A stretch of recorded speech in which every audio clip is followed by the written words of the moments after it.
Welcome to Dr Joe Unplugged. This podcast contains general information and is not in any way medical advice. It's probably not going to come as a surprise to know that drinking soft drinks or soda isn't all that good for us. Drinking 2 serves of sugary drinks like soda per week may harm heart health. So this is a new study published in the American Journal of Clinical Nutrition. Relatively broad study. I mean, they examined data from 100,000 adults over a 30-year period.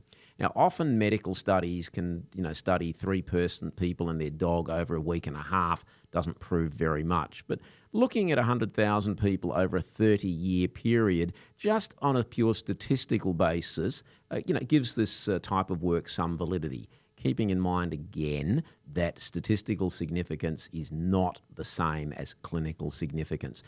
And like most studies, in isolation, it doesn't prove a huge amount. But there's a lot of work that has been around and that we know that too much sugar is not good for us. Now, I'm just going to digress for a moment. An average can of soft drink has something in the order between 10 and 12 teaspoons of sugar. Now, for those of you, and there'd be a lot of us, who drink tea or coffee, if we put sugar into it, it's probable that it'll be 1 or 2 teaspoons. Don't see too many people putting 10 to 12 teaspoons of sugar into a cup of tea or coffee, but we can have a soft drink which is of comparable volume in terms of liquid, and it has that amount of sugar. And, there we go. So that's the hidden trap. The results of this study show that people who drank sugar-sweetened beverages more than twice a week had an increased risk of cardiovascular disease.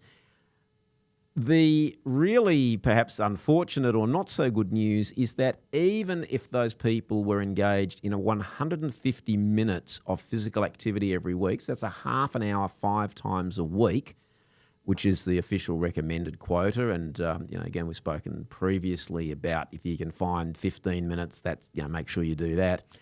But the exercise didn't outweigh the harmful impact of the sugar-sweetened beverages. Now, that's quite interesting, and it does feed into an adage that says you can't outrun a bad diet. So exercise is very good for us, but it doesn't necessarily negate if we're putting substances into our system that perhaps we shouldn't be, or in amounts that is more than the body really wants. The human body is roughly 70% water by composition. It's not 70% soft drink, it's not 70% beer or 70% wine, it is 70% water, which I think tells us something.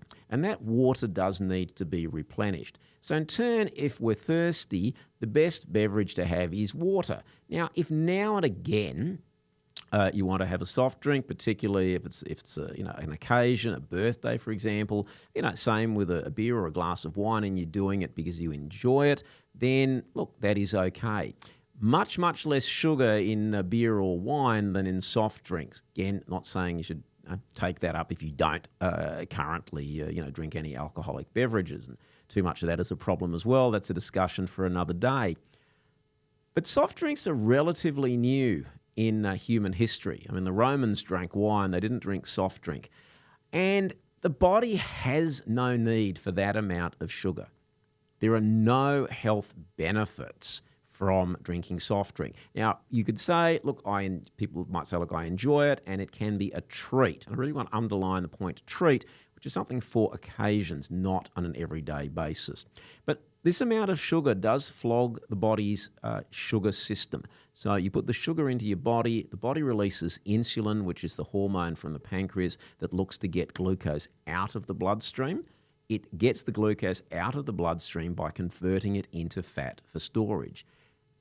And it puts your body into fat storage mode. And that's going to be very frustrating if you're trying to lose weight and you are exercising and your body is in fat storage mode when you're really wanting to be in fat burning mode.